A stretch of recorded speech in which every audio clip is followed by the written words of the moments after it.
دكتور محمد، أنا عايز أبتدي وأشكرك على الدعوة الكريمة اللي وجهتها لي إن أكون في وسطيكم فعلا يوم النهاردة، ويمكن ورشة من أسعد الورش اللي عملتها. والله أنا اللي حابب أشكرك، الفنان أشرف حابب أشكرك، وكمان عشان لما طلبتك أنت ما تأخرتش، وخصوصا إن أنت جيت النهاردة أسعدتهم، وعايز أقول لك إن هو في إقبال عليها يعني جامد جدا، والناس بجد مبسوطين النهارده، اتبسطوا إن هم اشتغلوا بإيديهم ويشتغلوا وهيتبسطوا كمان لما الشغل يتفك ان شاء الله المره الجايه ويتفرجوا عليه.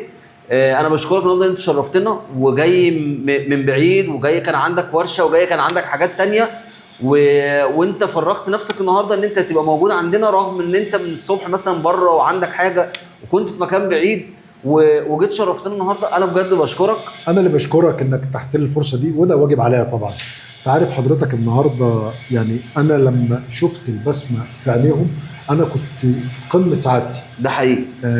زي ما حضرتك شايف الشغل اللي اتعمل النهارده هم عملوه بايديهم، وكانوا متفاعلين وابتدوا يسالوا طب احنا عايزين نجيب ريزن، عايزين نشتغل، عايزين. ده حقيقي. ابتدوا ينسوا ان هم. هقول لك يا استاذ اشرف، يعني بعد اعاده كلامك، احنا هنا بنعمل ورش عندنا في جمعيه كانسر فايترز، بنعمل الورش مختلفه، بس اول مره نعمل ريزن.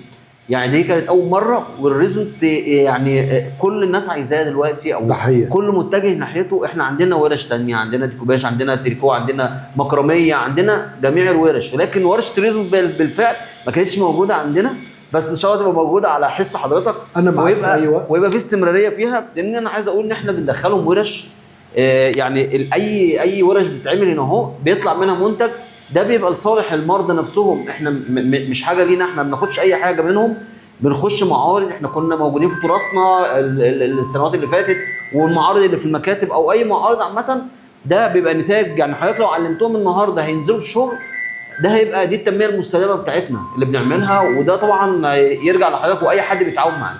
انا معاك في اي وقت، ربنا يخليك، ومستعد ادرب اي مجاميع وفي اي ربنا وقت. يخليك يا رب، ربنا يخليك. انت عارف حضرتك النهارده بعد ما خلصت الشغل بقول لهم انا هاجي بكره عشان اخده، انا ما ينفعش اشيله. ايوه ما ينفعش نشيله. فقعدوا يقولوا لي طب خليك يوم السبت عشان نشوفه بالخيله. فانا ان شاء الله تحت امرك موجودين ان شاء الله. ولو عندك مجموعه تانية تجهزها ندربهم، يلا ماشي.